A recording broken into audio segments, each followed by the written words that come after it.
Bonsoir pour ceux qui sont déjà connectés. On attend, on admet encore petit à petit les différentes personnes.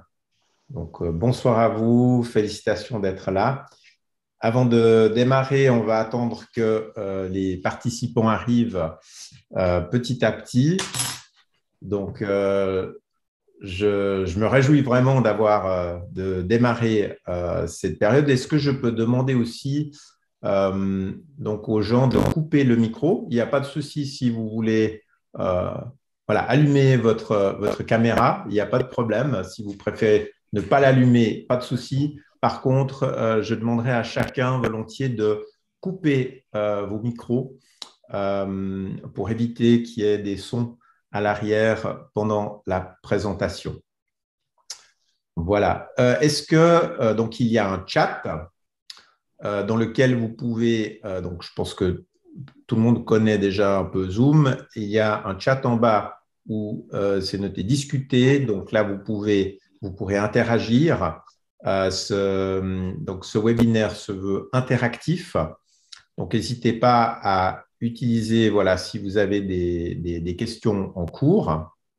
Et puis, Anastasia, qui est avec nous ce soir, bonsoir Anastasia, va Bonsoir. s'occuper de prendre voilà, vos questions.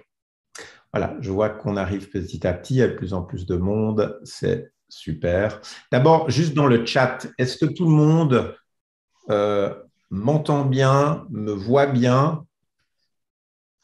Juste mettre un petit mot et puis après, on va commencer. Puis, je vais introduire notre guest star de ce soir. Donc voilà, Carolina, OK, Sandrine, OK, Steve, OK, parfait. Très bien. Alors, on va démarrer. Bonsoir. Félicitations d'avoir pris le temps d'être là, d'avoir pris le temps pour votre cœur, parce que vraiment, l'idée, c'est de pouvoir nous apporter un maximum d'informations ce soir à ce sujet. Donc, je me présente, docteur Igor Martinec. Je suis spécialiste en gynécologie obstétrique, spécialiste en santé de la femme. Et puis, donc, c'est dans le cadre des CSM Talks, donc Clinique Suisse Montreux Talks, que nous avons l'honneur ce soir d'avoir comme invité Dr Didier Loca, qui est spécialiste FMH en cardiologie et qui va nous parler du cœur. Donc, Didier, bonsoir. Merci beaucoup d'avoir accepté cette invitation. Bonsoir Igor, merci infiniment pour cette invitation. Je suis très honoré d'être parmi vous, vous tous, vous toutes. Voilà. C'est vrai que le cœur, finalement, la cardiologie, ça paraît technique, ça paraît être extrêmement mécanique, mais finalement, vous allez vous rendre compte que la cardiologie, c'est beaucoup lié à l'émotion, donc c'est aussi beaucoup lié finalement à la passion. Et puis, c'est également pour cette raison-là que je me suis destiné à la cardiologie, parce que pour moi, les histoires de cœur, disons, ça amène des fois aussi, par ailleurs, c'est un des sujets d'aujourd'hui, ça amène des fois les histoires de cœur à l'amour et aux grossesses. Et en même temps, il faut pouvoir prendre un petit peu soin de ce cœur qui travaille, je dirais, en continu et toute notre vie. Voilà, merci infiniment pour l'invitation. Je suis très touché d'être là ce soir. Et puis, je suis à disposition pour toute question. Je crois que le docteur Martinec et toute son équipe qui maîtrise parfaitement Zoom mieux que moi vont pouvoir après collecter vos questions. Voilà. Donc, aussi une autre chose qui est particulière, peut-être Didier, on peut en parler. C'est vrai que on se connaît, même si on est distant quand même de quelques kilomètres, mais on s'est connus déjà même dans la période estudiantine. Et puis, ça me fait plaisir après toutes ces années qu'on fasse ce webinaire. J'ai une grande estime pour Dr Loca. Vous verrez il a une modestie, mais c'est absolument incroyable ce qu'il a fait. Donc, il a créé un centre pour le cœur, tu me corriges, hein, et puis, Dr Loca enseigne à l'école polytechnique, puis également est chargé de cours sur Londres. Donc, est-ce que Didier, peut-être en quelques mots, avant qu'on démarre sur le sujet du cœur, tu peux un petit peu présenter ton parcours, ce que tu fais maintenant, Et puis ensuite, on va aller sur un peu la structure donc du webinaire de ce soir. Alors, merci beaucoup, Igor. Je suis, comment dire ça, comme je disais avant, on fait la médecine par passion, ça reste un art et pas une science exacte. C'est vrai que dans ce contexte-là, eh bien, disons, le Centre cardiovasculaire du Grand Chêne, où je vous parle actuellement, disons, je l'ai fondé il y a quelques années pour essayer justement de mettre à disposition de tous les patients, je dirais, une permanence du cœur. C'est un peu ce qu'on a mis en avant. Et sur le plan de mon parcours, c'est vrai que j'ai un intérêt pour le développement, comme le docteur Martinec. Et je suis en effet chargé de cours à l'EPFL. Et puis, j'ai un parcours académique en Angleterre où j'organise également des séminaires à Londres pour être plus précis. J'étais également président des catalogues vaudois pendant quelques années, donc je connais aussi un petit peu la situation cardiologique et aussi pourquoi c'est important qu'on prenne soin de notre santé. Donc voilà, donc pour moi c'est important d'être là ce soir. Je vous présenterai peut-être à la fin aussi en quelques mots, disons ce qu'on peut faire aussi de bien pour la population. J'ai créé une fondation il y a quelques années maintenant, d'utilité publique aussi, pour essayer d'apprendre aux enfants à manger des pommes plutôt que des Snickers. Vous voyez ce que je veux dire? Même si les Snickers c'est quand même meilleur que les pommes, enfin bon, ça je ne devrais pas le dire à l'antenne. Donc, tout ça pour dire que concrètement, voilà, on a tous nos parcours de vie, indépendamment, je dirais qu'on soit médecin ou pas. Je suis sûr qu'il y a un public passionné et passionnant derrière l'écran. Mais en tout cas, ce qui est important, c'est qu'on parle aujourd'hui de santé. Donc, si Igor, tu es d'accord, je vais peut-être enchaîner un peu sur le topic même du sujet de ce soir. Absolument. Ça va parler un peu de cœur. Alors, je vais juste partager peut-être quelques slides avec vous. Qui vont permettre peut-être d'illustrer un peu ce que c'est que le cœur. Donc concrètement, c'est vrai que les histoires de cœur, bien souvent, on imagine plus le côté plombier, si je peux me permettre, à savoir une pompe avec des tuyaux, c'est tout à fait juste, mais surtout, il faut penser à l'émotion. Vous allez me dire pourquoi est-ce que je vous parle de ceci? Parce que quand on parle justement de problèmes de cœur, quand on parle parfois je dirais, avoir mal au cœur, quand on parle souvent aussi du fait qu'on se sent peu bien stressé, eh bien, en effet, clairement, l'émotion joue un rôle sur le cœur. Il y a même certaines situations où elle est peut-être malheureusement ou heureusement connue. Là, ça peut être aussi bien lors d'un événement heureux que d'un événement, je dirais, un peu plus tragique. Quand on est dans l'émotion, on peut perdre connaissance et souvent, c'est cette émotion très forte qui peut faire dysfonctionner notre cœur de manière transitoire. Donc, on va faire un petit peu, je dirais, on va partir de manière assez simpliste, mais plutôt littéraire. Je dirais que le cœur, comme vous le savez, l'émotion, on ne peut pas la gérer parce qu'il a ses raisons que la raison ne connaît point. Pascal le disait déjà à l'époque. Le cœur en soi, on a tous vu des formes de cœur, comme celle-ci, ou celle-ci pour les amoureux des voitures. Mais finalement, est-ce que vous savez d'où vient le symbole du cœur? Parce que tout le monde dessine des cœurs. Aucune idée. Et finalement, on se pose rarement la question. Alors là, je pense qu'on a tous nos expériences de vie, mais concrètement, alors, c'est très intéressant, je vais vous montrer, je ne vais pas vous faire languir plus longtemps, c'est la feuille de lierre. La feuille de lierre, alors après, il y a d'autres interprétations aussi, mais pour quelle raison? Parce que cette forme, finalement, elle est née sous la Grèce antique, puis à cette époque, le lierre, c'était souvent le symbole de la vigne, des poteries, mais aussi de Dionysos, qui était le dieu du vin, de la bonne chère. Donc le lierre était réputé pour avoir une longévité et puis évoquer également l'amour durable. Et en parallèle, là, je retourne ça vers le docteur Martinec, mon confrère gynécologue obstétricien, c'est que des historiens, en effet, ont, eux, associé essentiellement la forme du cœur à la graine de Silphium, qui est une plante aujourd'hui disparue et qui est utilisée comme contraceptif. Donc voilà pour la partie forme du cœur. Donc c'est des choses peut-être que vous saviez, peut-être pas, et peut-être que maintenant vous allez regarder les feuilles de lierre un peu différemment et peut-être avec un peu de tendresse et d'amour quand vous vous promènerez, je dirais, près de chez vous. Alors maintenant, passons un peu plus à l'aspect mécanique. La mécanique, c'est quoi? Finalement, le cœur, c'est une pompe, comme vous disiez avant, et il ne peut pas s'arrêter. Ça, on en parlera après, parce que le cœur commence à fonctionner quelques semaines après la conception. Et ça, le docteur Martinec pourra commenter, mais dans les 5 à 10 semaines qui suivent, un cœur fonctionne. Et un cœur, toute notre vie, il va pomper, pomper, pomper. C'est 5 à 6 litres de sang par minute. Je ne sais pas si vous vous rendez compte. Et on ne le sent pas. Heureusement qu'on ne le sent pas. Parce que ça veut dire que cet organe-là ne se repose jamais. Et dans une vie complète, c'est à peu près, c'est un exemple, mais ça représente à peu près un cube de 60 mètres de côté, donc un immense immeuble. Ah oui. Le cœur, c'est une double pompe. Ça veut dire que finalement, comme vous le savez probablement, il y a une partie de cette pompe qui va éjecter le sang à travers nos artères pour irriguer, bien sûr, le cerveau, nos organes. Et puis, il y a les veines qui vont ramener aussi, si vous voulez, ce sang au cœur. Donc, c'est une formidable machine, en quelques mots. C'est un muscle creux, très puissant, ce que je vous disais précédemment, et puis qui possède en effet deux parties. Une partie qui va éjecter le sang oxygéné, donc le sang artériel, et l'autre qui va pouvoir récupérer, d'une certaine manière, le sang veineux. Alors ça, c'est clair que c'est moins joli que la feuille de lierre, mais ça, c'est le cœur pour le cardiologue. Vous voyez, donc ça devient un petit peu moins intéressant sur le plan philosophique et poétique, mais c'est ça.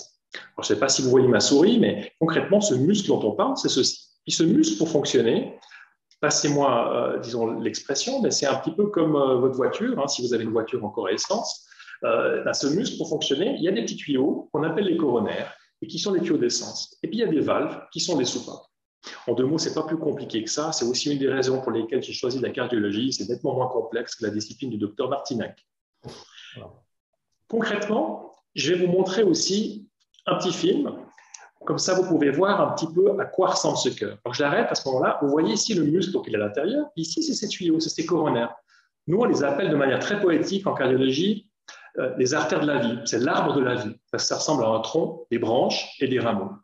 Et ça, on en parlera après, parce que quand on parle aussi de santé, de cœur, pas seulement, comme c'est aussi le thème de ce soir, pas seulement de femmes, mais aussi d'hommes. Enfin, en deux mots, les problèmes cardiaques, les problèmes de coronaire, l'infarctus, ça touche ces tuyaux-là.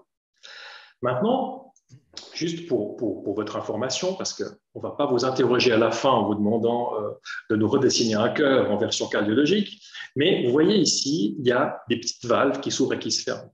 Avec le sang veineux ici et le sang oxygéné artériel.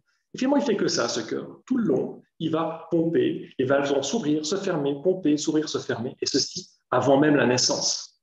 Donc, c'est un outil incroyable.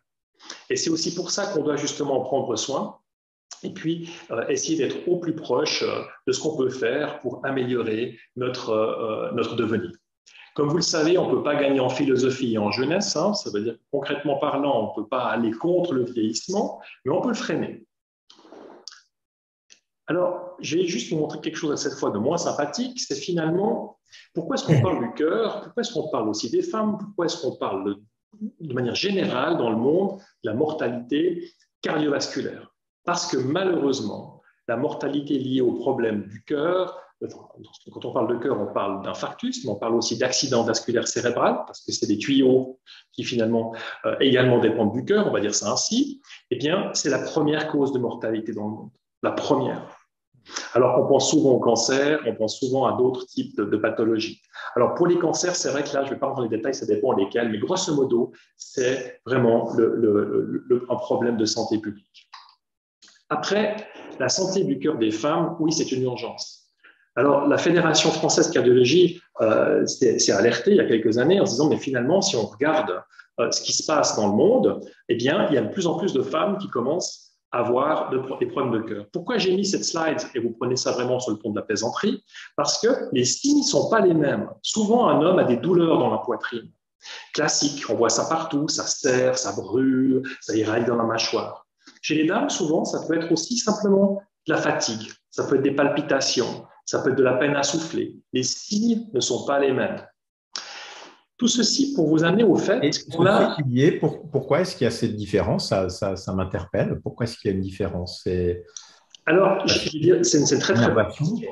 Je dirais, on a une manifestation différente finalement de la douleur aussi. Les signes avant-coureurs sont différents. Par contre, ce qu'on sait, c'est que souvent, dans le cadre des douleurs thoraciques, ça apparaît, enfin, en deux mots, l'angine de poitrine, quand on a mal dans la poitrine, c'est généralement, je dirais même pas la moitié des patients. L'autre moitié ressent souvent de la peine à souffler. Prenez vraiment l'image d'un cœur qui travaille tout le temps. Si ce cœur travaille, mais qui ne reçoit pas suffisamment d'essence, il va se fatiguer. Et si le cœur se fatigue, forcément, le corps ressent une fatigue. Et si finalement ce moteur fonctionne moins bien, c'est comme le moteur de votre voiture, eh bien, on aura de la peine à souffler parce qu'on n'arrivera plus à faire les mêmes efforts. Et ça, c'est lié essentiellement, je dirais, mais c'est une très bonne question. On sait que chez les dames, il y a en effet plutôt une propension à avoir des signes qui sont un peu cachés. Okay. Après, on sait également, malheureusement, les problèmes cardiaques arrivent de plus en plus jeunes chez les femmes. Vous voyez l'encart que j'ai mis en rouge sur ce papier de la Société française, c'est aujourd'hui plus de 11% des femmes sont victimes d'un infarctus, ont moins de 50 ans. 4% en 1995. Vous allez me dire, mais pourquoi finalement? Eh bien, parce qu'on a tendance à dire à l'heure actuelle que malheureusement, les bonnes habitudes des dames sont parfois perverties par les mauvaises des messieurs. Ça veut dire qu'en 2 mots, on se met de plus en plus, je dirais, à être dans un stress quotidien, à fumer, disons, il y a beaucoup de choses qui font qu'on retrouve un mode de vie qui est en train de changer. Et c'est vrai que ce mode de vie-là fait qu'il y a clairement aussi un changement par rapport à ce devenir. Après, on parlera aussi de l'aspect hormonal qui est vraiment très important. Ouais. Et les symptômes atypiques, c'est vraiment la clé, c'est de savoir que la manière de présenter, de présenter un gène cardiologique, donc une situation cardiologique inhabituelle pour une femme, eh bien, ce n'est pas les mêmes signes que chez l'homme. La fatigue, c'est vraiment quelque chose d'important, ainsi que la peine à souffler. Après, j'aimerais juste vous montrer ceci, c'est pas très joli non plus, mais vous allez comprendre. C'est la manière dont, ça c'est l'intérieur d'une de nos artères du cœur, d'une coronaire. Alors, vous voyez, ici, ça c'est, on va dire, plus ou moins à la naissance et l'évolution avec l'âge. Et ça, c'est des dépôts de cholestérol, c'est des dépôts d'athérosclérose, pour utiliser un terme, je dirais, plus global. Et puis, ces dépôts-là, à ce moment-là, peuvent tout d'un coup, en effet, non seulement se déposer, mais rupturer à l'intérieur du tuyau et l'occlure. Et quand le tuyau se bouge, c'est ce qu'on appelle l'infarctus. Infarctus, ça veut dire quoi? Ça veut dire dommage finalement, ça veut dire cicatrice, ça veut dire qu'on a, si vous voulez, un phénomène où le muscle du cœur commence à ne plus pouvoir travailler correctement. C'est vous coupez un tuyau d'essence au niveau du moteur de votre voiture. Alors pour éviter ça, puisqu'on ne peut pas aller contre le vieillissement, c'est important, vous voyez ici il y a des coupes, vous voyez le tuyau qui est bien lisse, puis ici avec des dépôts, il faut vraiment accentuer l'importance de la gestion de ce qu'on appelle les facteurs de risque, ça veut dire de l'hygiène de vie. C'est très important. Didier, il y a Sandrine qui pose la question, quand faut-il s'alarmer si les signes sont cachés chez la femme? Alors, c'est une très très bonne question. Quand on a l'impression qu'on a un changement, alors il y a 2 choses. Il y a la situation urgente, ça veut dire si quelqu'un fait vraiment un infarctus, c'est un éclair dans un ciel bleu. Ça veut dire que tout d'un coup, on n'est vraiment pas bien. Donc là, il n'y a pas de discussion. Ça veut dire vraiment, à ce moment-là, on appelle et on appelle souvent la bonne personne parce qu'on n'est vraiment pas bien. À ce moment-là, on appelle les urgences, le 144. Là où en effet, il faut être prudent, c'est l'entre-deux. Ça veut dire, mais finalement, qu'est-ce qui se passe au quotidien? Mais au quotidien, souvent, on a une grande faculté d'adaptation. C'est que le corps, on se dit toujours, ben voilà, je suis moins performant, j'ai de la peine à souffler, parce que j'ai pris de l'âge, parce que j'ai changé, j'ai pris du poids, etc. Alors ça, c'est quelque chose qui est valable, on va dire, dans la longueur. Mais si tout d'un coup, on a l'impression d'avoir des événements nouveaux, comme une peine à souffler ou une prise de poids involontaire avec des œdèmes, les jambes qui gonflent, si on commence à avoir des palpitations de manière importante ou qu'on est limité dans ses efforts quotidiens, ça c'est important de le signaler. Là, généralement, le généraliste, lui, fait déjà un premier tour d'horizon et va en effet s'intéresser, on parlait en effet de ce qu'on voit ici, le cholestérol, les facteurs de risque et de savoir surtout, c'est très important, s'il y a eu dans la famille des antécédents de problèmes cardiaques ou d'AVC. Ça, c'est quelque chose de très important, surtout aussi par rapport au mode de vie. Je parlais du tabac avant, mais surtout le stress. Parce que c'est très, très important de penser, le stress, quelque chose qui sera peut-être stressant pour moi, ne sera pas pour vous. C'est très subjectif. Mais tous les mécanismes qui oxydent, c'est un peu ça le principe, c'est que ces tuyaux-là, ils sont en train d'avoir, parce que là, imaginez, vous n'êtes pas en train de parler de cardiologie, on est chez Hornbach en train de parler de plomberie. Donc, on essaie de comprendre de quelle manière, si vous voulez, ces tuyaux peuvent vieillir moins vite. Après, j'insiste sur un point, et je rebondis sur la question du docteur, ou la remarque du docteur Martinec ainsi que de madame qui nous écoute, qui posait cette question par rapport aux signes, c'est que ces dépôts que vous voyez ici, ça commence dès l'enfance. Ça veut dire que dès l'âge de 7 à 10 ans, on a déjà des dépôts dans les coronaires. Et nous, on se bat en tant que cardiologue pour ça. Moi, je suis cardiologue interventionnel. Je ne vais pas rentrer dans les détails, mais c'est mon métier essentiellement d'aller réparer ce genre de choses. Mais quand on répare, c'est bien. Mais ce qui est encore mieux, c'est de prévenir et de ne pas réparer. C'est pour ça que de prendre vraiment soin, d'une certaine manière, d'être attentif à son corps, de faire attention aussi à son alimentation, à sa nutrition, à l'aspect aussi période de vie chez une femme. Hein, on va en parler après par rapport aussi à la périménopause et la ménopause. C'est très, très important. Parce que clairement, je dirais, la manière dont on se comporte va pouvoir améliorer notre devenir et notre futur. J'aimerais juste rebondir sur une chose. Moi, j'ai une question pour toi parce qu'on parle de, on a toujours appris aussi comme médecin les facteurs de risque cardiovasculaire. Alors, est-ce que l'entourage, parce qu'on dit souvent, bah, par exemple, on a des familles de gens qui ont des excès pondérales ou des familles qui ont voilà, certaines maladies qu'on va retrouver. Est-ce que pour toi, le poids de l'environnement social, tu parlais d'une chose qui est stressante pour une personne et pas pour l'autre, est-ce que pour toi, l'environnement pèse plus lourd sur ces facteurs de risque ou est-ce que de manière intrinsèque à l'individu, soit génétique ou autre, il y a des facteurs qui sont plus lourds? Comment est-ce qu'on peut définir ça? C'est une excellente question.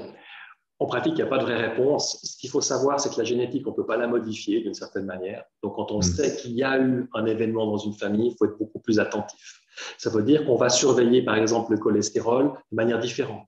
Je prends un exemple. Si vous êtes sur l'autoroute en voiture, vous avez le droit de rouler à 120. Si vous avez un camion, ce sera moins que 120.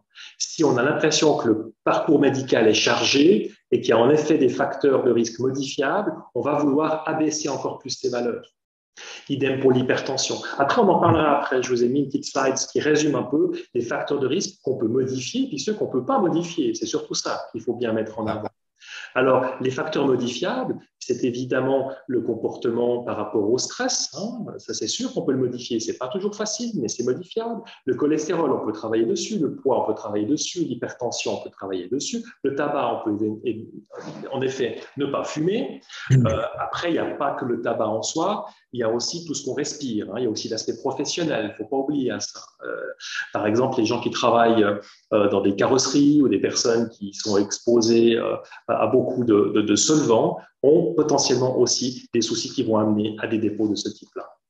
Alors, je m'arrêterai après sur cette slide, puis après on peut discuter ouvertement. C'est vraiment, finalement, c'est un double expert. Ça veut dire qu'on est toujours en train de se dire, mais comment est-ce qu'on peut essayer d'arrêter les choses ou de les freiner? C'est pour ça que répondre à la question du docteur Martinec en disant, est-ce que c'est plutôt la génétique, est-ce que c'est plutôt les facteurs, qu'est-ce qui est le plus lourd? Je dirais, c'est un tout. Mais je dirais que quelqu'un qui a des antécédents de famille et qui fume, par exemple, eh bien, c'est le turbo en termes d'accélération, si vous voulez, de problèmes cardiovasculaires. Et là, on a parlé du cœur et de ces tuyaux, vous avez bien vu. Imaginez maintenant que ces tuyaux, on a les mêmes au niveau de la tête. Donc, quand on parle d'un accident cérébral, c'est le même principe, finalement. Hein. C'est le même principe. Alors, je vais peut-être aller un tout petit peu plus directement, peut-être, aux facteurs de risque, puis après, on pourra discuter. Donc, si vous voulez, dans les facteurs de risque, eh bien, on disait initialement, ça c'est à l'époque où on a fait nos études, le docteur Martinec et moi-même, on disait sexe masculin, oui, mais aussi les dames. Malheureusement, mesdames, et c'est pour ça qu'on est là ce soir pour parler ensemble. Je suis navré, je préférais ne pas être là s'il n'y avait pas de problème de cœur, ce serait beaucoup plus simple. Et là, je parle d'aspect figuratif. Donc, concrètement parlant, la présence d'une maladie coronarienne dans la famille, c'est très, très important. Donc, c'est ces facteurs. Le diabète, donc le sucre dans le sang, le cholestérol, hein, les graisses dans le sang, les lipides, et l'hypertension. Le tabac, la sédentarité, ça veut dire de ne pas faire suffisamment d'exercice, ça c'est très très important. Le stress, et puis en effet l'obésité ou la surcharge pondérale. Alors c'est vrai que nous, ce qu'on conseille surtout comme cardiologue à tout un chacun, et ça c'est une manière très simple de prendre soin de sa santé, c'est de marcher tous les jours 20 à 30 minutes, vitesse du pas, comme si on est finalement en train de se balader, mais sans s'arrêter. Pourquoi? Parce que quand vous faites de la marche, vous donnez du temps à votre cœur pour se reposer. Alors quand vous faites du sport, vous utilisez votre cœur pour muscler votre corps. Vous voyez la différence? Et ça, c'est vraiment très, très important. Et la formule magique, c'est comme le ski en Suisse, hein, c'est la couche de fond et la poudreuse. La couche de fond, c'est la marche. Et puis, la poudreuse, qui fait plaisir, c'est le sport. Donc, idéalement, on devrait faire dans un monde idéal, on devrait marcher tous les jours, éventuellement on peut vous donner congé dimanche, donc 6 jours sur 7, et puis du sport 2 à 3 fois par semaine. Ça, c'est le monde idéal. Ce qu'il ne faut pas faire, par contre, et ça c'est malheureusement classique, c'est se dire, ben voilà, je vais tout d'un coup maintenant me remettre au sport, je n'en ai plus fait depuis quelques années, je ne fais pas de marche, et je vais d'emblée faire du spinning ou du squash, où là, finalement, on va faire quoi? On va avoir un cœur qui va devoir souffrir pour pouvoir muscler le corps.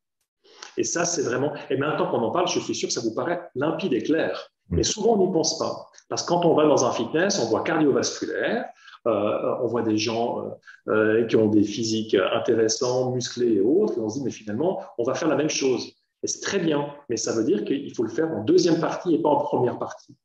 Donc, c'est vraiment ça la clé. Et puis, l'hydratation. On doit boire un minimum 1,5 litre, 2 litres d'eau par jour. Ça, c'est clé. Le problème, c'est que souvent, on dit, mais j'ai pas soif. Le moment où on a soif, c'est trop tard. Ça veut dire qu'on est déjà, si vous voulez, d'une certaine manière, déshydraté. En 2 mots, on est en panne au bord de la route en voiture parce que nous, on n'a pas de réserve. Il faut savoir aussi, alors ça, c'est discuté, hein, mais enfin, disons, il faut en tenir compte, le café n'est pas vraiment quelque chose qui hydrate. Donc, ça veut dire qu'il ne faut pas vraiment le compter dans ce 1,5 litre, 2 litres. Il y a différentes études, mais grosso modo, mieux vaut pas le compter. Et puis l'alcool, si vous buvez un verre de vin, on a parlé avant de la feuille de lierre et de Dionysos, mais concrètement parlant, si vous buvez un verre de vin, il faut penser que vous perdez 2 verres d'eau. Donc, si vous avez un repas de famille ou festif et que vous avez bu 2 verres de vin, ou 3 parce que c'est Noël, eh bien, vous êtes à moins 6 décimètres, vous avez un malus. Donc, il faut toujours compenser ça. Donc, toujours bien penser à ce qui déshydrate. Et concrètement, si vous buvez bien, suffisamment, vous vous hydratez aussi bien en été qu'en hiver, hein, ça c'est très, très important. Parce que ce qu'on oublie aussi, c'est qu'en hiver, on est plutôt à l'intérieur. Là, on est tous à l'intérieur. Je ne vois personne sur le balcon. Peut-être madame tout en bas, mais c'est peut-être une photo de son balcon. Mais concrètement parlant, je dirais qu'on est plutôt dans une situation où, je dirais, on oublie de boire parce qu'on est dedans, on est à l'intérieur. Alors qu'on se déshydrate autant. Donc, on doit boire autant en étant au bureau, à la maison, que si on est en été sur une plage. Ça, c'est très important. Alors, si vous buvez, vous marchez, le but de la marche, c'est quoi? Vous allez me dire, mais moi, je fais du tapis, je fais du vélo, d'appartement, etc. Très bien pour le mouvement, mais pas pour l'oxygénation. C'est pour ça que si vraiment vous prenez 20 minutes tous les jours pour faire une marche, ça, c'est idéal parce que vous avez le mouvement et l'oxygénation. Et ça, c'est très, très important. Et là, finalement, on a quasiment fait le tour de tout parce qu'avec ça, on va réguler quoi? Par la marche, vous allez finalement éviter la sédentarité, bien sûr. On va gérer le stress parce qu'on s'oxygène, et puis ça permet aussi de pouvoir éliminer d'une certaine manière le stress quotidien. On va réguler aussi essentiellement la pression, ce qu'on appelle l'hypertension. L'hypertension, c'est quoi? C'est quand tout d'un coup, notre pression artérielle est trop élevée. C'est souvent lié au fait que soit on mange un peu trop salé, soit il y a un vieillissement des artères. Enfin, disons, pour vraiment contrebalancer ça, l'hydratation est très, très importante. Le tabac, je vais juste dire je ne sais pas s'il y a des gens qui fument parmi vous, mais c'est important de savoir que ce n'est pas juste le fait d'avaler la fumée, c'est juste de l'avoir en bouche.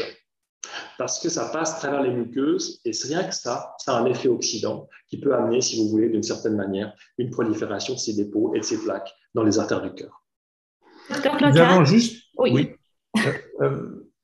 Il y a les questions, Sandrine, elle demande est-ce que le thé, les infusions sont considérées comme des hydratants? Oui, on peut s'hydrater. Après, avec les tisanes, avec le thé vert, il n'y a pas trop de soucis. Après, je dirais, il faut juste faire attention si vous prenez des tisanes, de ne pas prendre des tisanes qui sont diurétiques. En 2 mots, ça veut dire qu'ils éliminent trop d'eau. C'est simplement ça. Donc, mais je dirais que tout ce qu'on boit est bon, mais de manière globale, même la caféine, on en parle souvent, c'est pas mauvais pour le cœur. À partir du moment où c'est bien toléré, la caféine n'est pas mauvaise non plus. Mais concrètement, je dirais toute boisson, faites juste attention simplement aussi, je parlais de l'alcool avant, parce que c'est vrai que dans le pays de Vaud, si vous prenez l'apéritif, généralement, on va vous servir plutôt un verre de vin blanc qu'un verre d'eau minérale. Et c'est pour ça, je pense qu'il faut bien penser à ça, parce que on oublie souvent de boire, mais si vous buvez des tisanes, vous pouvez du thé durant la journée, il n'y a pas trop de problème. Après, il faut faire attention au sucre. Hein. Ça, c'est un autre débat encore. C'est que si vous buvez de manière, disons, trop de boissons sucrées, concrètement parlant, là, on va développer d'autres soucis qui vont être potentiellement des prédiabètes, surtout avec l'aspect hormonal. Parce que je pense que dans le contexte maintenant de notre discussion, parce que je vois que je vous prends beaucoup de temps, là, je suis absolument désolé, je vois qu'on est déjà à 7 heures, 19 heures. Ouais, c'est bien, on est lancé, il n'y a aucun souci. Hein. Donc, Oui, oui. concrètement, je vais peut-être terminer mes présentations, puis après on discutera peut-être, si tu es d'accord Igor, Oui, des différents points concernant plus spécifiquement la grossesse et puis également la période de périménopause. Alors j'ai volontairement mis cette slide de cœur brisé.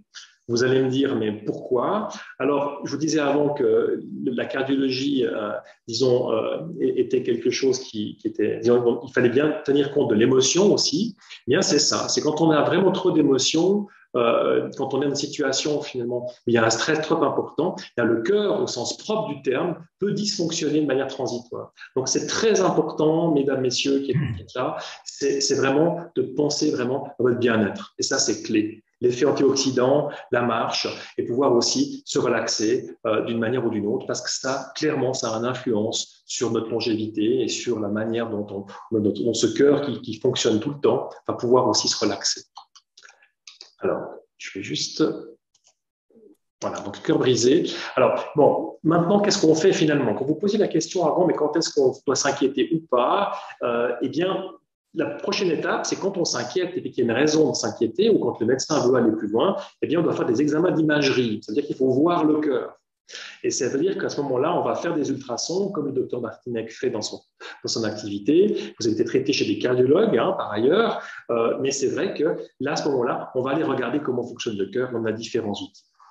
Alors, c'est vrai que même si Saint-Exupéry disait qu'on voyait bien qu'avec le cœur, ça c'est juste pour l'émotion, mais par rapport à l'aspect mécanique, on voit quand même pas mal avec les yeux. Donc, les signes d'angine de poitrine, ça j'aimerais vous en parler parce que c'est des choses importantes à reconnaître. On en a parlé avant brièvement en disant que chez les dames, c'était un peu différent de chez les messieurs. C'est souvent, en effet, une douleur constrictive ou oppressante. Mais c'est clairement aussi, comme je vous le disais, simplement une sensation vraiment de peine à souffler, de dyspnée, comme on utilise ce terme dans notre jargon, de palpitation. Et si c'est des choses qui perdurent, là, il faut vraiment, en effet, pas du tout attendre trop longtemps, parce que l'infarctus, c'est quoi? C'est quand les douleurs durent, en effet, plusieurs minutes, et initialement plus de 15 minutes. Alors, pour résumer ce qu'on a discuté concernant les facteurs de risque et ce qu'il faut vraiment prendre en ligne de compte, si vous voulez, pour votre bien-être et qu'on peut modifier. Je les ai entourés en rouge, vous les voyez, ça c'est les slides de la Fondation Suisse de Cardiologie. Nous-mêmes, ici au CVCL, on a un programme aussi de rééducation cardiaque pour les gens qui ont des soucis en prévention secondaire ou primaire et qui sont basés justement sur et reconnus par la Fondation Suisse de Cardiologie. Donc le surpoids, ça je crois que ça paraît assez évident parce que si on a trop de poids, la pression va être aussi trop élevée. Imaginez un petit moteur dans un camion, c'est un peu ça. Donc le cœur va faire quoi? Il va devoir monter en pression et ça, c'est pas bon. Le stress, la tension artérielle, on vient d'en parler, le cholestérol, le diabète. Par contre, ce qu'on ne peut pas modifier, c'est notre âge et l'hérédité. Donc ça répond un peu partiellement à la question de mon confrère. C'est vrai que c'est le cumul de tout ça qui finalement, en 2 mots, si on a ces 5 facteurs de risque, plus celui-ci, le 6e, en disant malheureusement, c'est un petit peu la mèche, l'allumette et le bâton de dynamite. Donc c'est très important d'éloigner au moins l'allumette, la mèche, le bâton, vous voyez ce que je veux dire. Et puis il y a une seule chose qu'on ne pourra finalement pas ôter, c'est sûr, c'est le fait qu'on gagne en philosophie, mais pas en jeunesse. Pour toi, l'hérédité, ça représente quel pourcentage? Oui, c'est une très bonne question. L'hérédité, je dirais, ce n'est pas des pourcentages en soi, mais on sait que c'est un facteur de risque de complication. Ça veut dire que ce n'est pas forcément l'événement aigu, mais ça veut dire qu'on va avoir passablement d'autres facteurs de risque qui vont se surajouter. S'il y a eu des problèmes, par exemple, en l'occurrence, de problèmes cardiaques avant l'âge de 65-70 ans, ça, c'est très important dans la famille. On va généraliser parce qu'en fonction des sociétés européennes ou américaines de cardiologie, on varie un petit peu ces âges-là. Mais ce que vous devez retenir, soyons très prudents, très helvétiques, c'est que si quelqu'un a eu un souci cardiaque à moins de 70 ans dans la famille ou quelqu'un qui serait décédé subitement d'origine indéterminée, c'est très important, si vous voulez, je dirais, de le signaler à votre médecin généraliste. Ça, j'insiste. Parce qu'aussi bien le docteur Martinec que moi-même, Quand on voit des patients, on les voit plutôt pour une raison plus spécifique. Et quand on va chez le généraliste, qui lui va d'une certaine manière aussi doser le cholestérol, regarder un petit peu de quelle manière les choses se passent sur le plan de votre santé, là, il n'aura pas le même cut-off, il n'aura pas la même manière de vous regarder d'une certaine manière pour prévenir des événements s'il est au courant qu'il y a eu des problèmes de cœur ou des problèmes d'AVC dans la famille. Donc ça, c'est très, très important de le signaler. Voilà, donc c'est vrai que dans ce contexte-là, je dirais qu'on peut finalement faire beaucoup de choses. Hein. Après, je pense que c'était probablement aussi une des questions indirectes, j'anticipe un peu, je monopolise la parole, j'en suis désolé, par rapport à ce que le docteur Martinec probablement voudra aussi peut-être éclairer pour vous, mesdames, c'est finalement, est-ce qu'il faut être prudent sur le plan cardiaque par rapport à une grossesse, par exemple, si on va dans cet ordre de grandeur, à savoir, parlons d'abord de la partie grossesse, ben oui, en effet, s'il y a en effet une situation cardiologique préexistante, donc si quelqu'un présente déjà est connu pour avoir une petite malformation, une petite anomalie cardiaque, eh bien là, il y aura en effet un suivi qui sera fait par le cardiologue et l'obstétricien ensemble pour décider du risque lié à une grossesse. Parce que ce que vous ne savez peut-être pas, enfin, vous le savez en tout cas mieux que nous, les messieurs, mais c'est qu'une grossesse en soi, ça correspond quasiment à un marathon.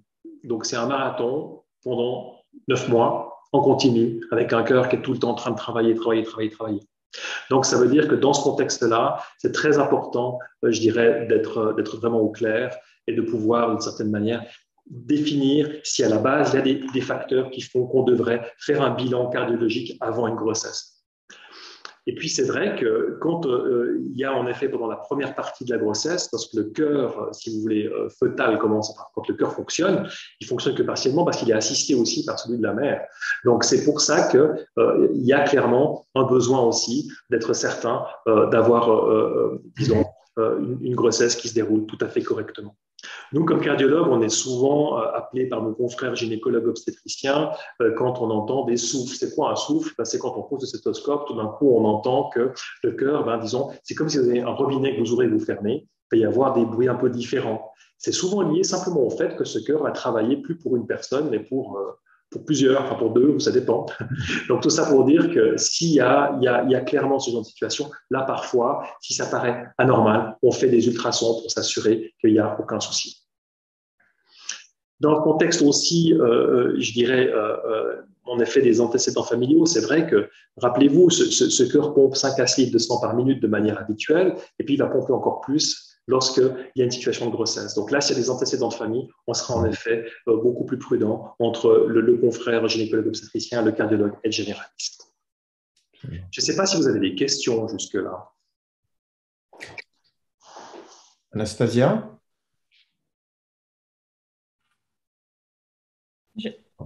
Il y avait une que j'ai vue passer qui était une nouvelle. Je n'ai pas très bonne connexion. Vous pouvez Alors, il y a une question là de Carolina. Est-ce que prendre une demi-aspirine à une aspirine par semaine peut minimiser le risque d'un infarctus ou AVC? C'est une excellente question. Il y a beaucoup d'études qui ont justement été faites. À une époque, on donnait de l'aspirine cardio, donc c'est des toutes petites doses d'aspirine, c'est vraiment là votre question, quasiment à tout le monde à titre préventif. Après, on s'est rendu compte qu'on avait, donc préventif, c'est quelqu'un qui n'a jamais eu d'événement ou de problème. Le souci, c'est qu'on s'est rendu compte qu'il y avait eu des problèmes digestifs aussi, de saignement liés à l'aspirine. Alors, de prendre l'aspirine, je dirais, de manière irrégulière, un demi-comprimé ou un comprimé par semaine, ça n'a pas beaucoup d'efficacité. C'est un petit peu comme si vous mettiez la ceinture de sécurité en voiture le lundi, le mardi, le mercredi, pas le jeudi, pas le vendredi, vous la remettez le samedi. Vous voyez ce que je veux dire? Donc, d'une certaine manière, on ne va pas avoir quelque chose d'extrêmement efficace par rapport à ça. Par contre, c'est vrai que des patients chez qui il y a un antécédent de famille, il y a du cholestérol trop élevé, un peu d'hypertension, après, c'est plus un consensus d'experts où certaines personnes prennent de l'aspirine cardio à titre préventif, mais soit de manière quotidienne, soit un jour sur deux. La durée de vie de l'aspirine est de plusieurs jours, mais en même temps, on a besoin d'un certain taux pour assurer, si vous voulez, cet effet, disons, qui pourra, on va dire pas éviter, mais disons freiner en tout cas la survenue d'un événement de ce type. donc un événement d'AVC ou un événement cardiaque. À part ça, on parle de cœur et de cerveau parce que c'est finalement les deux organes qui finalement sont quand même en guillemets souvent touchés, mais on peut faire aussi des infarctus au niveau des reins, on peut le faire aussi au niveau d'autres organes. Hein. Donc ces tuyaux-là, n'oubliez pas que notre corps finalement, c'est un réseau de tuyaux. Et donc tous ces tuyaux potentiellement peuvent présenter des dépôts de ce type. Mais en tout cas, ce que j'encourage clairement, c'est vraiment, vous avez vu les facteurs de risque, c'est le mode de vie et c'est éviter en effet d'avoir une consommation de tabac ou disons tous les, je dirais toutes les choses qu'on peut éviter et qui ont un mécanisme oxydant et qui vont avoir un effet turbo sur le vieillissement. Ça, c'est vraiment à mettre en priorité. Voilà. Absolument. Pour revenir un peu aussi sur la grossesse, c'est vrai qu'on va évaluer aussi l'état de la maman avant ce début de grossesse. Et puis, si on voit effectivement qu'il y a des facteurs aggravants par rapport à la circulation, l'aspirine va pouvoir être prescrite de manière régulière à partir entre la 12e et la 15e semaine, jusqu'à 10 jours avant l'accouchement, en tout cas proche du terme. Et ça va justement permettre d'améliorer la circulation, réduire le risque aussi de retard de croissance fœtale in utero. Donc, en somme, là, on va le prendre pendant une période ponctuelle, simplement parce que tout le système cardiovasculaire, comme Dr Loka expliquait, est sollicité, hein, donc un marathon, et on va pouvoir améliorer justement cette circulation. Après, on va pouvoir l'arrêter si les conditions le permettent, mais c'est aussi dans ces situations-là, on va travailler très proche avec les cardiologues. Donc, je ne sais pas s'il y a des femmes enceintes, mais en tout cas, si vous avez des gens autour qui planifient ou qui ont une grossesse et où vous voyez qu'il y a des facteurs de risque tels qu'on a décrits avant, obésité, tabac particulièrement, n'hésitez pas à conseiller ces personnes d'aller faire un check chez le cardiologue. Voilà, si ce n'a pas été conseillé déjà par le gynécologue. Alors, moi, je voulais juste préciser, très important en effet, parce que comme le Dr Martinec l'a très élégamment précisé, moi, je parlais de la prévention pour les coronaires, hein, pour l'aspirine, hein, pas par rapport à la grossesse en soi. Hein, c'est deux choses différentes. Hein, juste qu'on parle de la même chose. Hein. Là, c'est moi qui suis sorti un peu du sujet parce qu'on parlait justement d'un certain nombre de comprimés par semaine.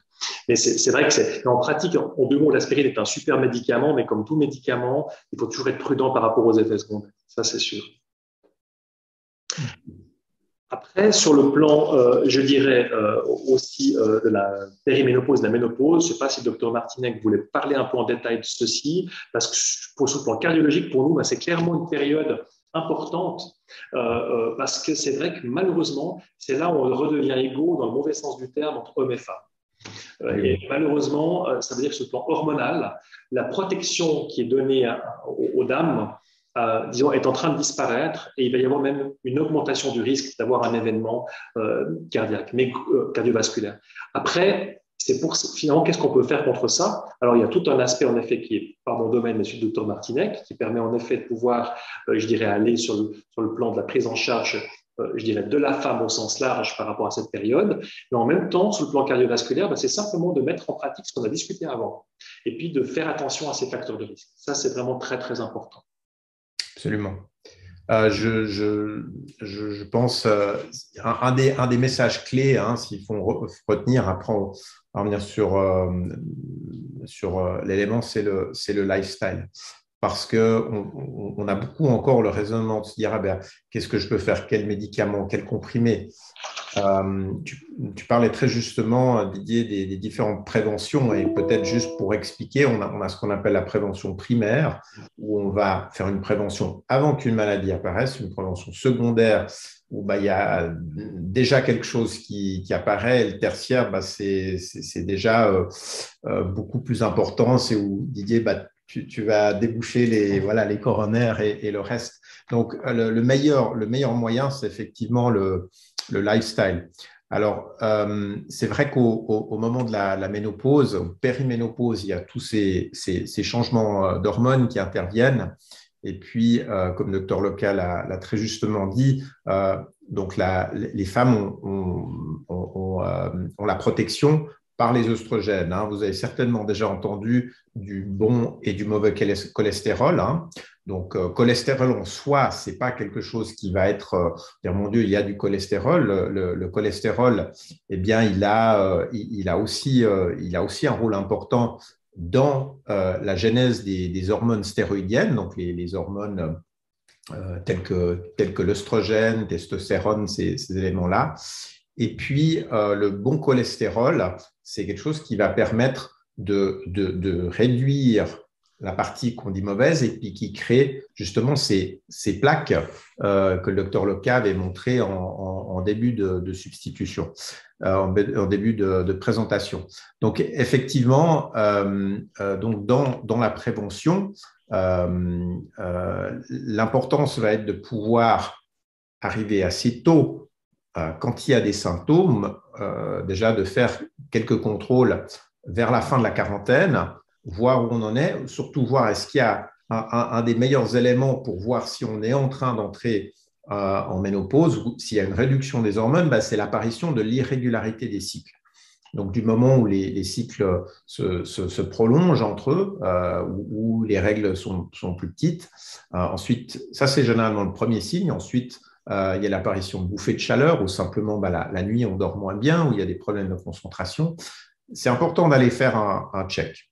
Je dirais ces deux éléments, hormones et la partie cardiologique, parce qu'on va pouvoir, une fois avoir analysé les risques cardiovasculaires et les risques oncologiques, j'en reviendrai dessus un petit peu juste après, on va pouvoir voir s'il y a lieu de pouvoir introduire de manière très douce, de prendre le relais par rapport aux ovaires et puis ainsi de maintenir tout ce travail qui a déjà été fait avec les hormones œstrogéniques que les ovaires ont fait. Et ainsi,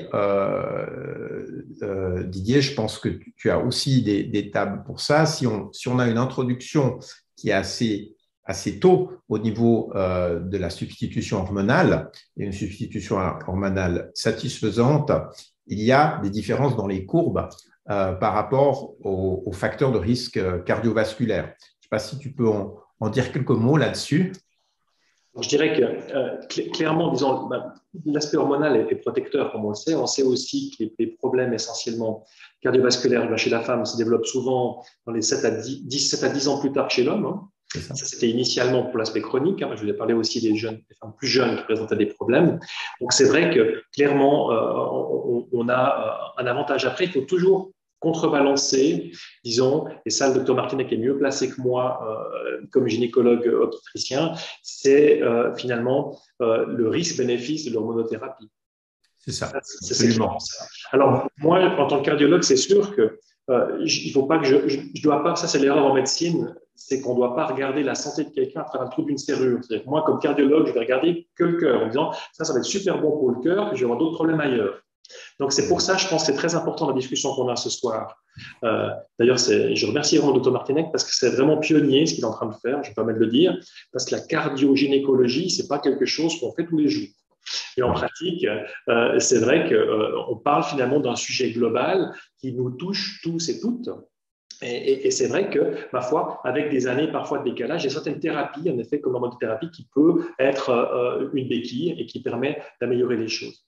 Après, comme toute chose, il faut savoir aussi sur le plan médicamenteux, là je remets ma casquette de cardiologue, on a eu aussi des situations où, par exemple, là je ne parle pas des hormones, mais on a voulu trop s'intéresser, par exemple, au cholestérol avec certains médicaments pour le cholestérol, et à vouloir trop le traiter, on a induit d'autres problèmes, vous voyez. Donc, c'est pour ça que je pense que c'est tout cet équilibre, cette discussion, et c'est là la richesse de la médecine qu'on a, je pense, surtout en Suisse, et qu'on pratique avec la même éthique, docteur Martinec et moi-même, c'est de mettre le patient au centre. Et c'est une manière justement de pouvoir se dire que chaque personne est différente et puis il y a différentes manières de pouvoir en effet gérer un problème cardiaque, voire l'éviter, le prévenir, voire en effet une substitution ou une approche, disons, de prise en charge de la ménopause, qu'elle soit par hormone ou pas. Absolument, je retourne aussi parce que je dirais le compliment au docteur Loca parce que c'est vrai que quand on est spécialiste, on a souvent tendance à voir un seul élément alors que le patient n'est pas découpé en petites pièces. Et puis, donc pour revenir de nouveau sur les aspects préventifs, c'est clair que si on parle par rapport aux hormones, hein, je vais pas élargir le sujet ce soir, mais ça fera donc tout ce qui est hormonothérapie et bioidentique fera l'objet d'un autre webinaire. Mais globalement, donc il faut aussi regarder tout l'aspect donc j'allais dire du vieillissement aussi, des avantages par rapport à la masse osseuse, à la fonction cognitive aussi. Donc, en fait, on ne peut pas directement dire, voilà, les hormones, ça va causer le cancer. Et d'ailleurs, maintenant, on a beaucoup avancé là-dedans et on sait qu'en donnant des doses de bioidentiques identiques à ce que font les ovaires, hein, eh bien, on va pouvoir avoir des risques qui sont tout à fait bas par rapport aux bénéfices. C'est toujours l'élément risque-bénéfice. Hein. Petit exemple bête, on traverse la route, on peut se faire écraser, d'accord, il y a ce danger-là, mais le bénéfice, c'est d'avoir été de l'autre côté. Même chose pour l'avion. C'est toujours, et ça, c'est très important au début d'avoir un avis multidisciplinaire. C'est pour ça que je prône vraiment la prise en charge globale pour qu'on puisse avoir une vision très claire avant de se lancer. Donc, il y a aussi les aspects oncologiques, ça fera aussi l'objet d'autres discussions où on va, pour un bénéfice, par exemple, cardiovasculaire, on va introduire une substitution hormonale, eh bien, on va aussi regarder sur le plan oncologique. C'est clair que si à la mammographie, il y a des éléments suspects, eh on ne va pas introduire immédiatement les hormones, on va peut-être aller voir, éventuellement faire une biopsie ou au moins avoir une image de départ pour pouvoir voir comment elle va éventuellement progresser. Donc là, on reste sur le côté cardiovasculaire et c'est vrai que je reviens dessus, le mot-clé pour moi, c'est le lifestyle, la prévention primaire. Et puis, on le voit bien, c'est quelque chose aussi que j'aurais, Didier, tu le vois bien aussi dans ta pratique, on a un monde maintenant où on a de plus en plus de maladies, mais dans tous les domaines, hein, le cardiovasculaire, le cancer, et très clairement, si les personnes avaient été informées à la source de quelle est la source du problème, parce qu'on est souvent dans une médecine qui traite la maladie, qui ne traite pas la santé, et donc, de manière générale, si je peux me permettre de dire, et c'est de remonter à la source et d'avoir une éducation des personnes. C'est peut-être par on va dire oui, c'est leur faute qu'ils sont obèses, mais peut-être qu'ils ne savaient pas que tels aliments, notamment les aliments transformés ou d'autres choses, vont causer tout ça. Donc, c'est vrai qu'on est, entre guillemets, on est content d'avoir du travail, mais Dr Lokia et moi, mais l'idée, c'est qu'on ait un travail différent. Et je rebondis là-dessus, Didier, par rapport à la prévention primaire. Tu parlais que vous faisiez de la prévention primaire. Quels sont les éléments que vous faites pratiquement dans votre centre par rapport à la prévention primaire? Alors, la prévention primaire, c'est finalement un avant-goût de la prévention secondaire, mais sans accident.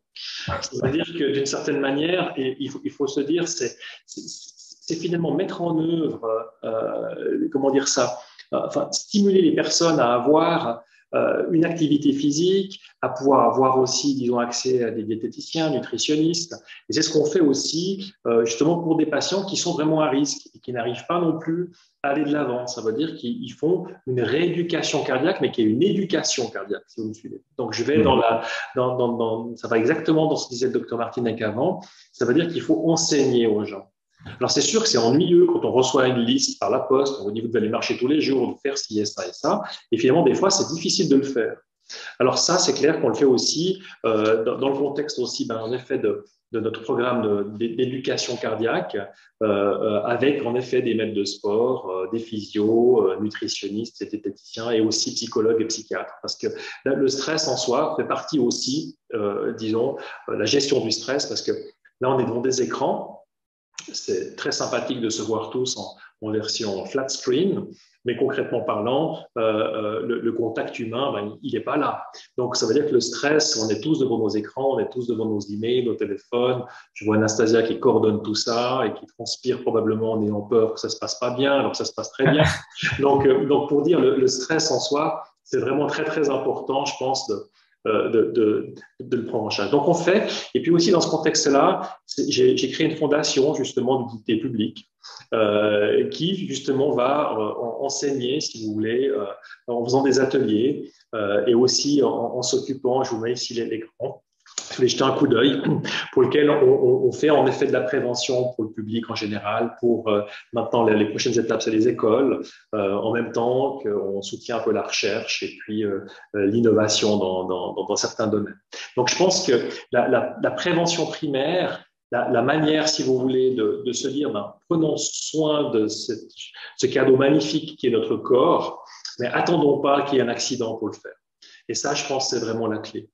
C'est vraiment la clé. Donc, je pense que dans ce contexte-là, déjà de vivre sainement, de se mettre au centre et puis d'écouter son corps. Parce que vous avez bien compris, on a une discussion très ouverte ce soir et c'est le but. C'est que finalement, le meilleur médecin, ben, c'est le patient. Parce que votre corps, il ne va pas vous trahir. Si vous ne vous sentez pas bien, vous pouvez le signaler. Et c'est là que vous devez avoir un généraliste ou quelqu'un à qui vous pouvez justement parler, communiquer, lui transmettre ça. Et c'est, je pense, très important, parce que quand on parlait avant, je rebondis juste par rapport à ce que le docteur Martinec disait concernant qu'est-ce qu'il faut faire après 40 ans. Je pense que la première chose déjà, c'est pour sa santé de manière globale, c'est vraiment de ne pas avoir peur de parler avec son médecin généraliste de son mode de vie, d'être ouvert, et puis de pouvoir aussi voir quelles sont les possibilités pour éviter d'arriver en prévention secondaire. Pour nous, comme cardiologues, de voir maintenant des jeunes qui ont 30 ans, 35 ans, même moins malheureusement, qui font des problèmes cardiaques et pas liés à un accident, comme on peut avoir un accident de voiture, mais parce qu'il y a un vieillissement prématuré, parce qu'il y a, comment dire ça, on préfère manger un hamburger qu'une carotte. Alors je dis pas que c'est pas bon de manger un hamburger, surtout si c'est avec plaisir, parce qu'il y aura moins de stress, mais il faut pas en manger trop. Donc tout ça pour dire que c'est grosso modo un peu dans cette optique-là où je pense qu'il faut vraiment mettre l'accent sur la prévention. Il y a une question sur oestrogènes. Je ne sais pas si vous pouvez voir. Est-ce que les oestrogènes sont-ils protecteurs? En quoi les oestrogènes sont-ils protecteurs? Donc, la question, c'est un peu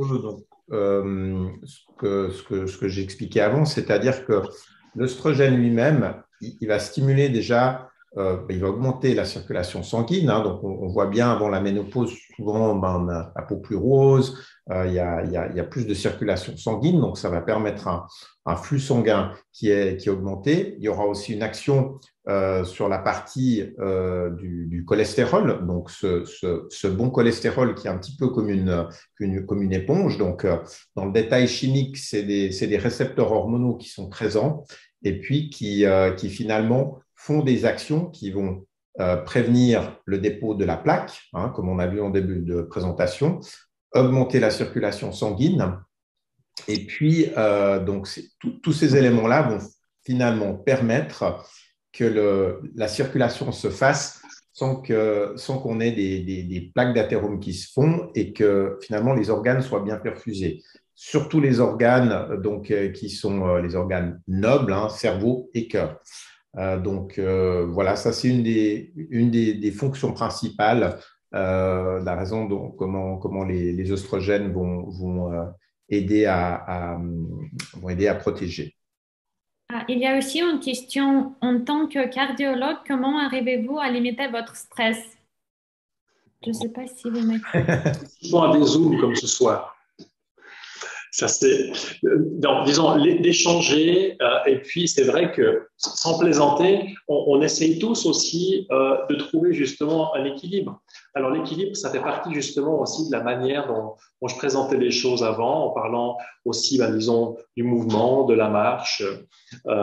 Et puis tout ça nous permet aussi. Et puis vous savez, le stress d'un cardiologue, même quand on intervient sur un cœur, c'est quasiment moindre par rapport à ce que le docteur Martinec fait quand il a un accouchement. Vous savez, je vais vous dire pourquoi. Parce que quand on a la vie qui arrive, la vie, c'est quelque chose d'extraordinaire.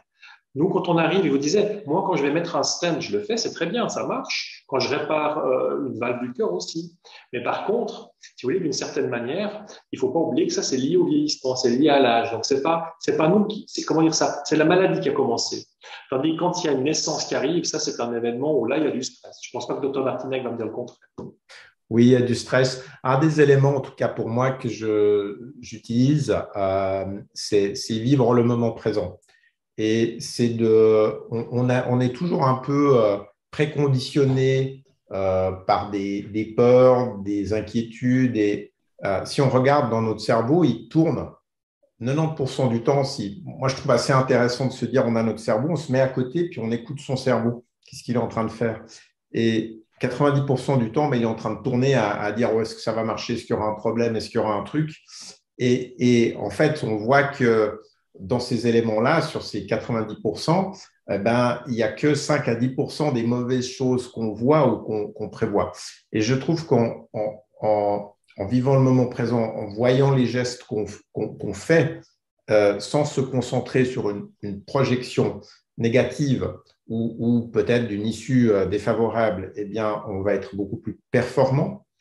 Et puis, les moments où on est en dehors, c'est de pouvoir se détacher. Dr Loca reparle de nouveau de la marche, la nature des autres éléments, ça va aider parce que fondamentalement, là peut-être on s'éloigne un peu du sujet, mais c'est encore une autre passion, c'est que notre espèce humaine, par rapport aux gènes, on a été conditionné par l'épigénétique. La plupart de notre existence sur cette terre, de l'espèce humaine, eh bien, on n'était pas dans l'environnement qu'on est maintenant. On a l'impression que 100 ans, 200 ans, c'est vieux. C'est rien du tout par rapport à des centaines de milliers d'années où notre corps avait d'autres éléments de stress. Il y avait des éléments de stress quand tout d'un coup, il y avait un lion, une bête féroce, mais après, ça redescendait. Tandis qu'actuellement, on a un stress avec des bings, les emails, les ondes, des trucs, et ça maintient tout le temps un stress en haut. Et qu'est-ce qui se passe? Le stress, ça produit de l'adrénaline, qui produit du cortisol, qui produit ensuite des modifications dans les lipides, avec de nouveau les plaques athéromateuses. On rajoute le tabac, on rajoute tout le reste, et ça fait, comme tu disais, Didier, un cocktail explosif. Donc, c'est vraiment je pense, de revenir sur certaines choses essentielles. Et c'est un travail tous les jours, c'est un travail, mais voilà, je pense que ça, c'est une des façons de réduire le stress. Après, Emmanuel a dit merci infiniment pour ces Zooms. Comment faire quand votre généraliste ne prend pas les alertes au sérieux? Je te laisse répondre. Je laisse au docteur Loca répondre. Alors, je pense que disons, c'est une question très directe. Après, je pense que quand on se sent finalement peu bien, mais il y a un moment, c'est important de penser, vraiment, je vous disais avant, le meilleur médecin, c'est votre corps. Si vous ne vous sentez pas bien et que vous avez des alertes, c'est assez général l'alerte. Ça veut dire, grosso modo, si vous vous sentez peu bien, il y a un moment, il faut insister auprès de votre généraliste. Ça, c'est important. Parce que le généraliste a des filtres, c'est normal. Ça veut dire que sinon, on ferait en contrôle chez le cardiologue tout le temps, chez tout le monde, à tout moment. Par contre, je pense que si vraiment on ne se sent pas bien et que votre corps vous dit c'est pas normal, il y a quelque chose qui ne va pas, ça, il faut vraiment insister. Il faut lui dire, voilà, je ne me sens vraiment pas bien, cette situation-là, je dois la clarifier. Et ça, c'est important de faire passer le message. Absolument.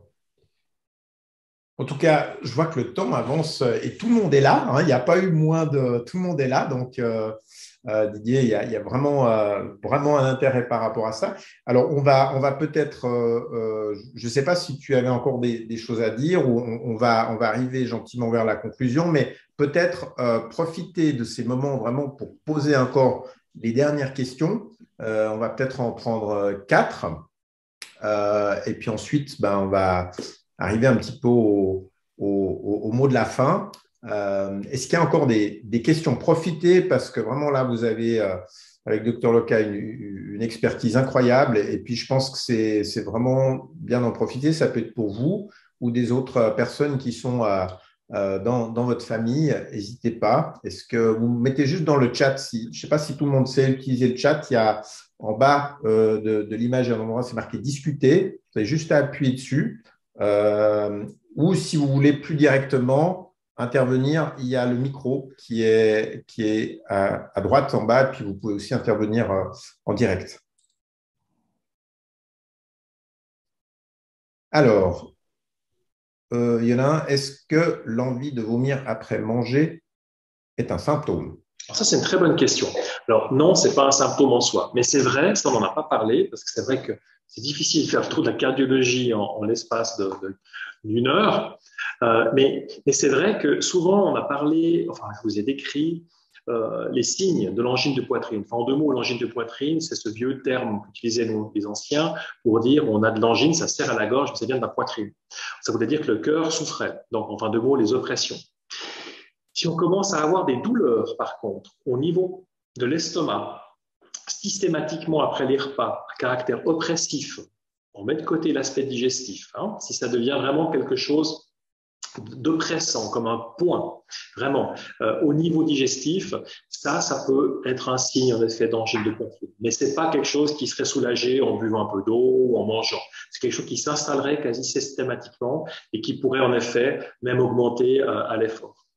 Mais ce n'est pas le vomissement en soi. Ce serait plutôt le fait d'avoir, en effet, une gêne vraiment, disons, au niveau abdominal, mais haut, donc vraiment au niveau gastrique. Donc, si c'est une fois, on se dit, voilà, après le repas, j'ai systématiquement des nausées ou des vomissements, c'est plutôt l'aspect digestif. Après, il faut savoir qu'après la digestion, pendant la digestion, le sang va être un petit peu court-circuité. Donc, il ne va plus aller exactement de la manière habituelle, irriguer tous les organes. Donc, ça peut favoriser aussi une manière disons, de dépister des problèmes cardiaques. Mais un vomissement en soi ou l'envie de vomir, non. Très bien. Il y a encore deux questions. Donc, est-ce que le cœur est mis à rude épreuve pendant la grossesse ou lors de l'accouchement? Donc, c'est une réponse, je pense, donc qui est, j'allais dire, hybride. Est-ce que tu veux peut-être commencer Alors, excusez-moi, je ne vois pas la question. La question, c'est est-ce que le cœur est mis à rude épreuve pendant la grossesse ou lors de l'accouchement? Alors oui, c'est ce que j'illustrais avant, en parlant du marathon. Ça veut dire que finalement, le cœur, pendant la grossesse, doit assumer une fonction en permanence pour irriguer, pour faire son propre travail, plus pour celui du futur bébé. Donc, clairement, c'est le cas. Et pendant l'accouchement aussi, parce que la pression peut monter aussi de manière très importante. On ne va pas encore parler de prééclampsie et autres, ça c'est un autre sujet. Mais pour vous dire que lors de l'accouchement, clairement, la pression peut monter. C'est pour ça que, sans rentrer dans des détails, les personnes qui ont certaines maladies avec des fragilités de certains vaisseaux, les marfangs, pour ne pas les citer, on est prudent, ça veut dire qu'il pourrait y avoir à ce moment-là des déchirures de certains vaisseaux qui sont de l'aorte, par exemple. On a quelques cas de patients qu'on suit dans ces situations-là, mais c'est très, très rare.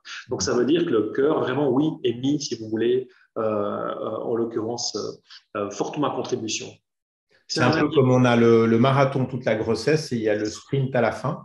Et puis là, effectivement, d'où de nouveau, c'est des gens, s'il y a des risques, c'est des gens qui auront déjà été suivis, en tout cas en Suisse et dans la plupart des pays européens, qui auront déjà été suivis. Et ensuite, on pourra même peut-être déterminer que l'effort de l'accouchement sera peut-être trop. Et puis, à ce moment-là, on va suggérer une césarienne élective, justement, où il y a plus cet effort-là. Et aussi, il y a l'avantage que la rachianesthésie va faire baisser la tension un petit peu. Et puis, il y aura beaucoup moins de sollicitation au niveau cardiaque. Voilà, je crois qu'on arrive au bout. Est-ce que… Alors, Dr Lockhart, Didier, merci beaucoup pour cette générosité de savoir. C'est vraiment un grand plaisir et je crois que toutes les spectatrices et il y a quelques spectateurs auront apprécié ces moments. Est-ce que tu as des mots de la fin ou une conclusion que tu aimerais apporter? Alors, je vous remercie déjà infiniment pour votre temps, votre écoute ce soir. Je remercie infiniment le docteur Martinec et toute son équipe. Et puis, je pense que n'oubliez pas que de vivre avec bonheur, dans le positif, de mettre en avant les émotions positives, ça sera toujours bon pour votre cœur. Voilà. Merci beaucoup. Donc, ce webinaire est terminé. Il a été enregistré, donc il y aura une possibilité de replay. Peut-être qu'il y a des personnes que vous connaissez qui n'ont pas pu participer. Donc, on donnera effectivement le lien pour ce replay. Et puis, je me réjouis de vous retrouver pour le prochain webinaire qui sera donc sur le dépistage du cancer du sein par l'intelligence artificielle avec Dr Fournier. C'est le 2 décembre, c'est juste? 9, je pense, 9 décembre. 9 décembre. 9. Voilà. De toute façon, vous recevrez un mailing à cet effet. Et puis, merci encore. Bonne santé à vous. Belle soirée et puis à bientôt. Au revoir.